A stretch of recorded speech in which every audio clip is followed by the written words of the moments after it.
परमेश्वर का जन और पवित्र सत्यनिष्ठा। परमेश्वर उसके लोगों में सत्यनिष्ठा ईमानदारी चाहता है। परमेश्वर के जन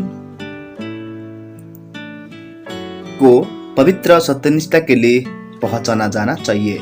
एक मसीही अगुआ में और कुछ अधिक महत्वपूर्ण नहीं है। भक्ति परमेश्वर के वचन के अधिकार के प्रतिरूप प्रतिपूर्ण मानसिक प्रतिबद्धता तथा पवित्र शास्त्र की धर्म शिक्षाओं में से बढ़कर है।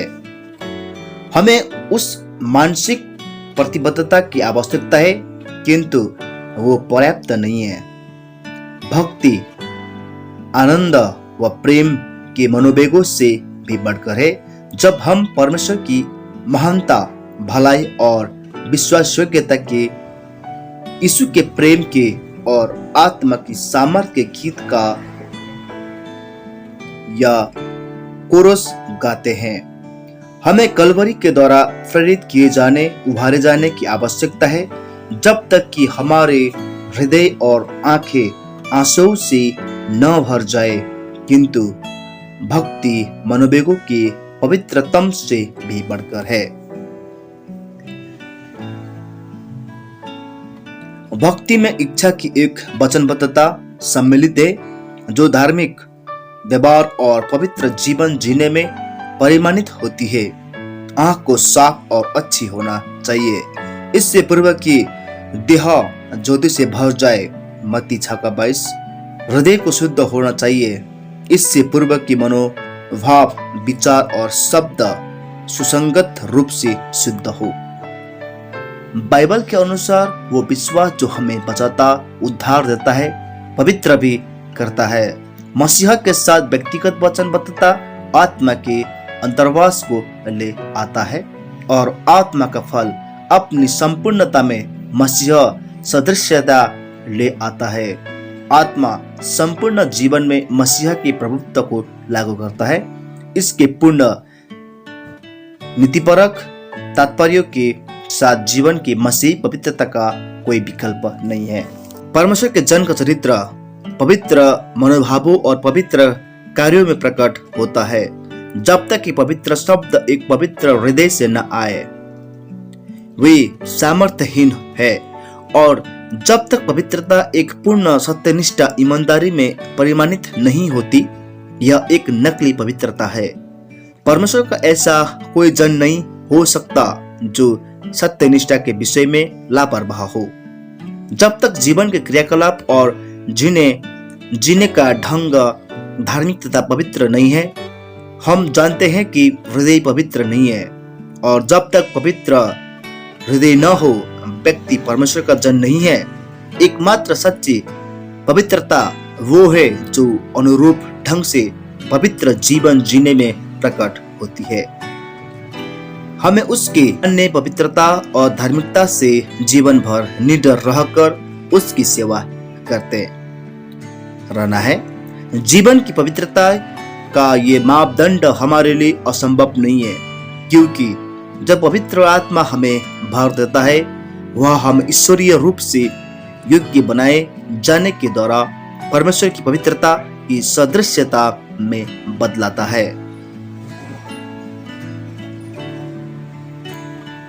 उसके पवित्र लोगों के लिए परमेश्वर का पवित्र जीवन जीने का मापदंड विस्मयकारी ढंग से पूर्ण और उच्च है। हमें वैसा पवित्र होना है जैसा वह पवित्र है। उसने हमें एक पवित्र जीवन के लिए बुलाया है। 2 तीमुथियुस 1:9। हम पवित्र बनाए जा रहे हैं। इब्रानी 10:14। हमें पवित्र रहना है। इब्रानी 12:14। हमें उस सब में पवित्र रहना है जो हम करते हैं। 1 पतरस 1:15। अर्थात पवित्रता मात्र सैद्धांतिक नहीं है, इससे व्यवहारिक होना है। हमें पवित्र और भक्तिपूर्ण जिंदगी जीना है।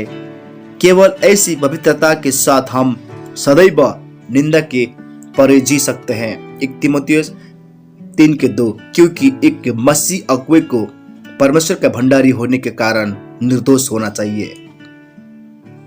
तीतुस का 6 से 7 पौलुस उसका अर्थ इन शब्दों में सारांश करता है। संयमी, न्यायी और पवित्र। हमें न कंकल, न झुर्की, न कोई ऐसी वस्तु वरन पवित्र और निर्दोष होना है। हमारा पवित्र आचार शास्त्र सकारात्मक और नकारात्मक दोनों है। पाप के लिए मर करके हम परमेश्वर के लिए जीवन बन जाते हैं। हमारा पवित्र आचरण शास्त्र है।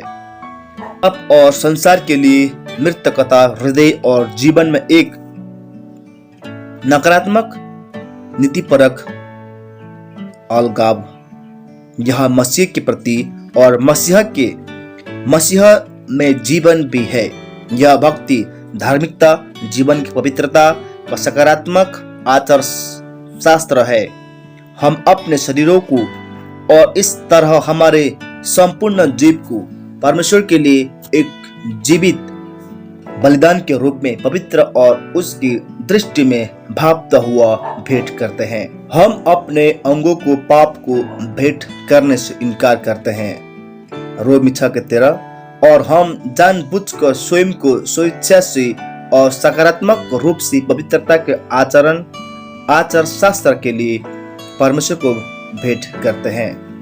हम शरीर में या शरीर के द्वारा पाप को प्रभुत्व नहीं करने देते, अपितु हम मसीह को हृदय से सिंहासन पर शासन कर देते हैं और तब धार्मिकता और पवित्र चरित्र से निकलते हुए नीतिपरक व्यवहार में उसका आत्मा हमारे व्यवहारिक जीवन जीने में उसकी प्रभुत्ता प्रकट करता है।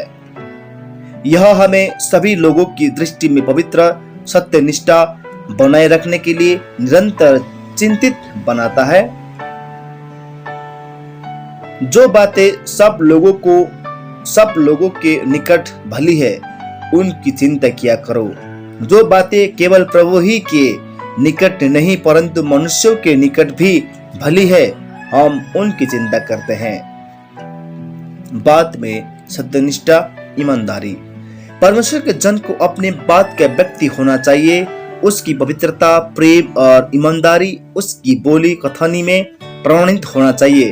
हमारे सारे बयान, रिपोर्ट और लेख खुले हुए, ईमानदार और स्नेही होना चाहिए। परमेश्वर और मनुष्य दोनों हमें हमारे बातों के द्वारा परखते हैं। मैं तुमसे कहता हूं कि जो निकम्मी, निराधार या लापरवाह बातें मनुष्य कहेंगे, न्याय के दिन वे हर एक उस बात का लेखा देंगे, क्योंकि तू अपनी बातों के कारण निर्दोष और अपनी बातों के ही कारण दोषी ठहराया जाएगा। उसके लिए कुछ मत कहिए जिसके बारे में जिम्मेदारी स्वीकार करने के इच्छुक नहीं है। एक अनुपस्थित व्यक्ति के बारे में कुछ मत कहिए जो आप उसकी उपस्थिति में दोहराने को अनिच्छुक रहेंगे। विचार विमर्श के विषयों के बारे में टीका करने या कुछ कहने की बाध्यता से सदा सावधान रहिए। आपकी टिप्पणियों को देरी से देने के इच्छुक रहिए। आपको वही सब चीजें बताने की आवश्यकता नहीं है जो आप जानते हैं।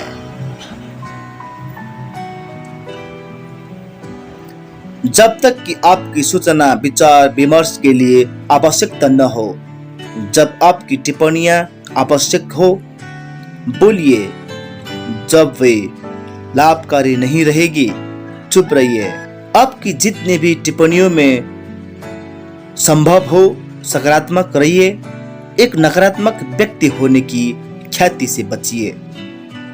चापलूसी और बड़ा चढ़ाकर की गई प्रशंसा से सावधान रहिए। ये आपके लिए उन लोगों का सम्मान खोने का कारण होंगे जो आपको सुनते हैं। जिन लोगों के आप विचारों या सहायता के लिए ऋणी हैं, उन सभी के प्रति पूरा और हार्दिक श्रेय व्यक्त कीजिए। बोलने या लिखने में साहित्य चोरी से बचिए। एक अधिकारी के मनोभावों का ऐसे क्षेत्रों में अनुमान मत कीजिए जहां आपकी सूचना, अनुभव और प्रशिक्षण अपूर्ण हो। दूसरों के बारे में आपकी टिप्पणियों में उतना ही सावधान व समझदार रहिए जितना कि आप तब रहते हैं यदि वो आपके अपने परिवार एक सदस्य रहा होता। नकारात्मक सूचनाओं पर विश्वास करने में धीमा रहिए और जब तक संभव हो सर्वोत्तम पर विश्वास करना जारी रखिए।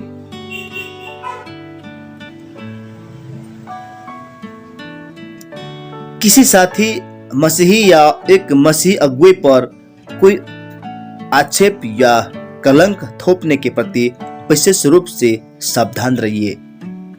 दूसरों के प्रयोजनों की कभी भी आलोचना मत कीजिए।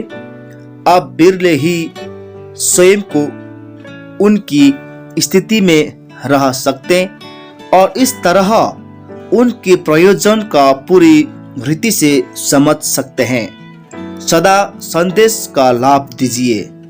याद रखिए, आप केवल शब्दों को सुन सकते और क्रियाओं को देख सकते हैं। आप पूरा अभिप्राय नहीं जानते। हर चीज जो आप कहते हैं उसके उद्देश्य में पूरी तरह ईमानदार रहिए। आशीष देने, सहायता और मार्गदर्शन के लिए बोलिए। आंकड़े और विवरणों की रिपोर्ट देने में प्रत्येक विस्तार में सटीक रहिए। अति साधारणीकरण कम करने, बताने या बड़ा चढ़ाकर बताने से सावधान रहिए। चरित्र चित्रण करने में ईमानदार रहिए। सारे विवरण ऐसे स्पष्ट, न्याय संगत और वर्णन में अरंजित या सादा होना चाहिए कि आपकी टिप्पणियां बिना किसी हिचकिचाहट के दोहराई जा सके, चाहे कोई भी उपस्थिति हो। ऐसे बयानों को बरकाइए जिसे दो अर्थों में समझा जा सके। सभी प्रकार की छल कपट को बरकाइए। आपकी स्थिति स्पष्ट रहने दीजिए। यदि आप अपनी स्थिति बदलते हैं ऐसा कह दीजिए, किंतु गोलमोल बात करने से सावधान रहिए। चौकस रहिए। ऐसा न हो कि लोग महसूस करें कि आप जो आप करते हैं वे उस पर निर्भर नहीं रह सकते।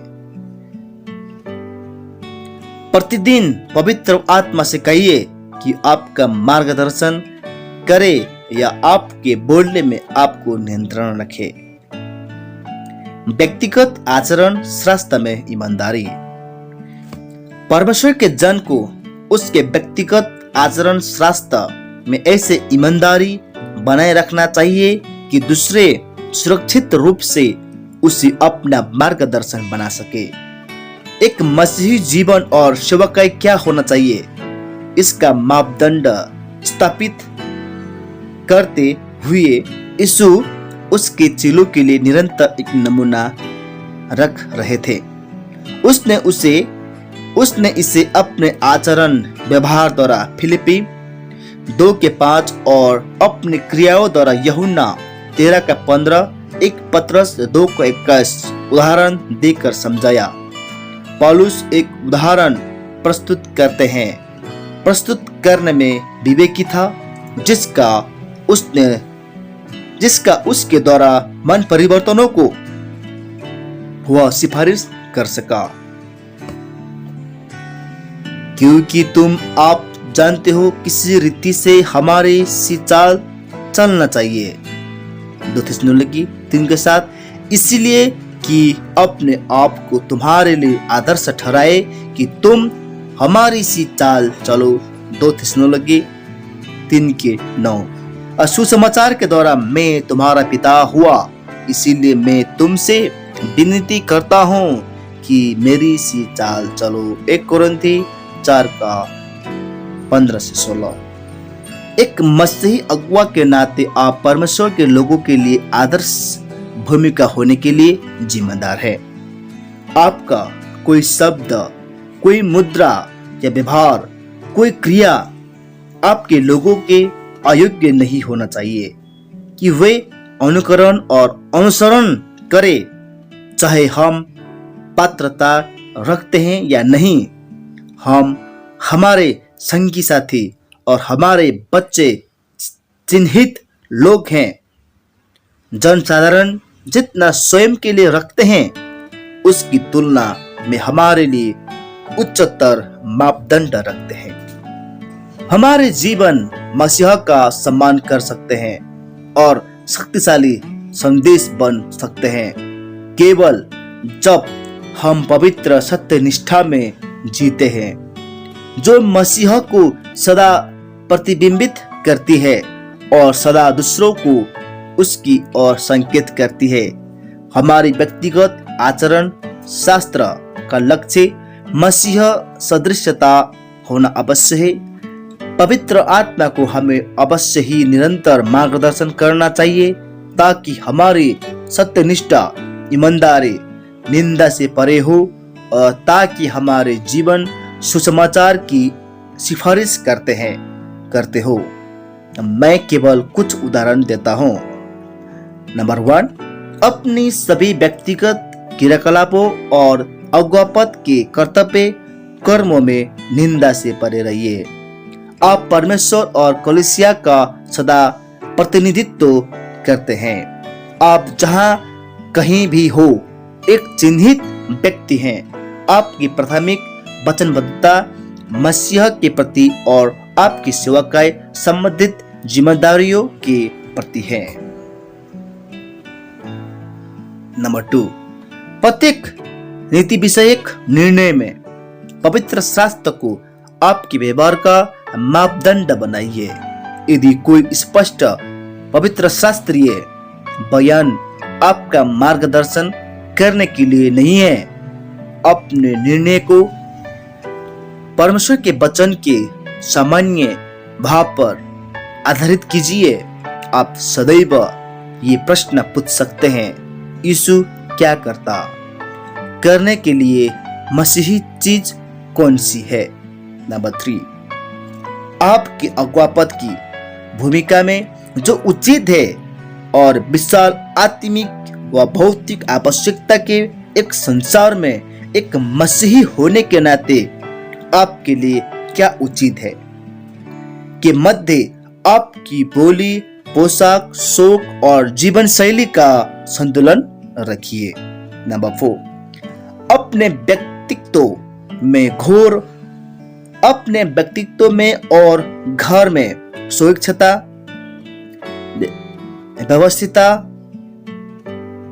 व्यवस्थितता, सामान्य जन और व्यक्ति का एक उदाहरण बने रहिए। नंबर 5, की भावनाओं तथा अधिकारों के प्रति सोच विचार, निष्पक्षता व संवेदनशीलता का एक उदाहरण बने रहिए। सभी परस्पर व्यक्तिगत संबंधों में सदा सम्मान प्रदर्शित कीजिए। नंबर 6, दूसरों की बेलिहाजी, लज्जित करने, अपमानित करने, विरोध और शत्रुता के प्रति अपनी प्रतिक्रियाओं में सजनता और परिपक्वता का एक उदाहरण बने रहिए। सभी को क्षमा और प्रार्थनामय मसीही प्रेम के साथ प्रत्युत्तर दिया जाना आवश्यक है। नंबर 7, विपरीत यौन के साथ सभी संबंधों में सावधानी और समझ बूझ में एक उदाहरण बने रहिए। एक आत्मिक परामर्श दाता के रूप में अपनी भूमिका में गुप्त फंदों के प्रति विशेष रूप से चौकसी रखिए। आपके विचार जीवन को शुद्ध रखने के लिए चौकस रहिए, जैसे कि परमेश्वर की दृष्टि में। वित्त या अर्थ प्रबंधन में ईमानदार। परमेश्वर के जन को संपत्ति और वित्त प्रबंधन के उसके भंडारीपन में व्यक्तिगत वित्त प्रबंधों को संभालने और हिसाब रखने और सभी प्रकार के वित्त प्रबंध जो उसके नियंत्रण से गुजरते हैं को संभाले व हिसाब रखने में पूरी तरह ईमानदारी अवश्य बनाए रखना है। नंबर 1, सारे विश्व में मसीह के राज्य के विस्तार की आवश्यकता और मानवीय आवश्यकताओं को पूर्ति के लिए एक गहरी वचनबद्धता से मेल खाता हुआ तुलनात्मक रूप से एक सरल जीवन शैली को बनाए रखने में एक उदाहरण बने रहिए। नंबर 2, आपके व्यक्तिगत खर्चों और सभी कोषों में जो आपको उपयोग के लिए सौंपे जाते हैं सभी उचित मितव्ययिता का अभ्यास कीजिए। खर्चीले होने की प्रसिद्धि मत प्राप्त कीजिए। नंबर 3, कोषों को खर्च करने में उन लोगों के निवेदन के अनुसार विश्वास योग्य रहिए जिन्होंने उन्हें दिया है। नंबर 4, अपनी सभी रिपोर्ट प्रस्तुत करने में सटीक रहिए। वित्तीय रिपोर्टों में पर्याप्त विवरण होने चाहिए। तत्पर और सतर्कता से रहिए। सही रहिए। दान किए गए कोषों के माध्यम से क्या निष्पादित हुआ इसकी रिपोर्ट करना नियमित, विस्तृत और सुनिश्चित रूप से तथ्य आधारित होना चाहिए। नंबर 5, अपने बिलों का भुगतान समय पर कीजिए। जब आप एक नई सेवाकार्य करने के लिए जाते हैं अपने पीछे भुगतान न किए गए बिल मत छोड़िए। नंबर 6, उधार से मुक्त रहिए और अपनी सेवाकार्य को ऋण से मुक्त रखिए। उधार सदा एक फंदा है और मसीहा पर एक निंदा। ये सदा बेहतर है कि पहले से ही पैसा बचाया जाए बनिस्बत के उधार लिया जावे और बाद में निरंतर जारी ब्याज पटाया जाए। एक ऋण खाता सरलता से एक गुलाम स्वामी बन सकता है जो आपकी सेवाकार्य को विकलांग कर देता और आपके नाम को कलंकित करता है। इस दार्शनिकता के फंदे से बचिए। अभी करो अथवा अभी खरीदो और बाद में भुगतान करो। याजकीय आचरण शास्त्र में सत्यनिष्ठा।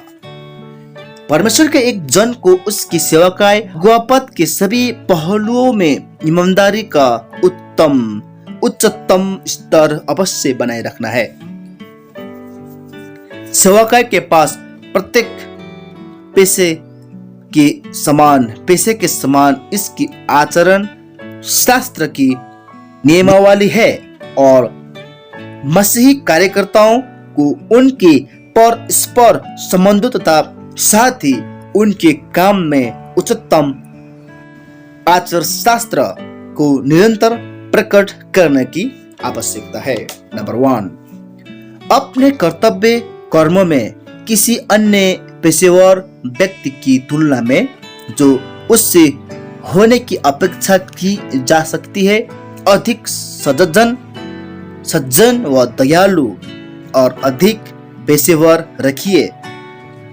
जो सब आप करते हैं उसमें मसीहा और उसकी कलीसिया का नाम जोखिम में रहता है। नंबर 2, स्वीकार कीजिए कि आप सदैव परमेश्वर का प्रतिनिधित्व करने और आपके लोगों की आवश्यकता को पूरा करने के बुलाए पर हैं। नंबर 3, आपके अगुवापद और सेवाकार्य को पूरा समय दीजिए। एकमात्र अपवाद है जब आपके पास आपके बोर्ड या अधीक्षक का अनुबंध है। निष्क्रिय और अवरंगी में समय नष्ट करने की ख्याति में से सावधान रहिए। आपको बारंबार अन्य सभी प्रशंसनीय जिम्मेदारियों को स्वीकार करने के लिए निवेदन किया जाएगा, किंतु जो आपकी प्राथमिक बुलाहट का क्षय कर सकती है नंबर 4, आपके स्थान, आपके स्वस्थान और इसकी धर्म शिक्षा और विरासत के प्रति वफादार रहिए।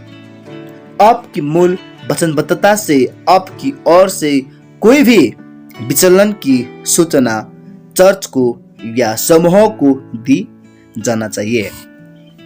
नंबर 5, मसीह की कलीसिया और आपके साथी मसीही कार्यकर्ताओं के सम्मान की सुरक्षा कीजिए। सभी का अच्छा सुनाम आपके हाथों में सुरक्षित रहना चाहिए। नंबर 6, अन्य चर्चों, सेवकाइयों, अगुओं से सभी अस्वास्थ्य का प्रतिस्पर्धा को पकाए रखिए। नंबर 7, अन्य मसीही अगुओं के अगुवापद का सम्मान कीजिए और उनके सदस्यों की सेवा मत कीजिए। केवल संकट कालीन स्थितियों में या दूसरे अगुवे की सहमति के साथ कीजिए। नंबर 8, गोपनीय बातों को असत्य रखिए। नंबर 9, आपके समूह के अंदर और सामान्य रूप से मसीहों के अंदर आत्मा की एकता को मजबूत करने का निरंतर यत्न कीजिए। किसी विभाजक समूह या चर्च गुट या एक हिस्सा होने से बचिए। नंबर 10, आपके लोगों को प्रसन्न करने की खोज करते हुए आपकी अंतिम प्राथमिकता परमेश्वर को प्रसन्न करने पर रखिए। नंबर 11, सरकार और सक्रिय मसीही नागरिकता के साथ मसीही नागरिकता के लिए आदर्श बनिए और सभी वक्त समान निर्मित कीजिए। नंबर 12, अपनी सेवा को प्रथम स्थान दीजिए और सेवा के लिए पारिश्रमिक या आर्थिक बढ़ोतरी को दूसरा। सदा याद रखिए कि तब भी जब आप एक अगुवा पद की भूमिका में नहीं हैं, आप सदा एक मसीह अगुवा के रूप में विचारित होते हैं। आपके पास व्यक्तिगत विश्राम और व्यक्तिगत व पारिवारिक समय को आधारित अधिकार है, लेकिन तब भी आप मसीह और उसकी कलीसिया के प्रतिनिधि हैं। परमेश्वर के एक जन के नाते आप कभी भी कार्य मुक्त नहीं है।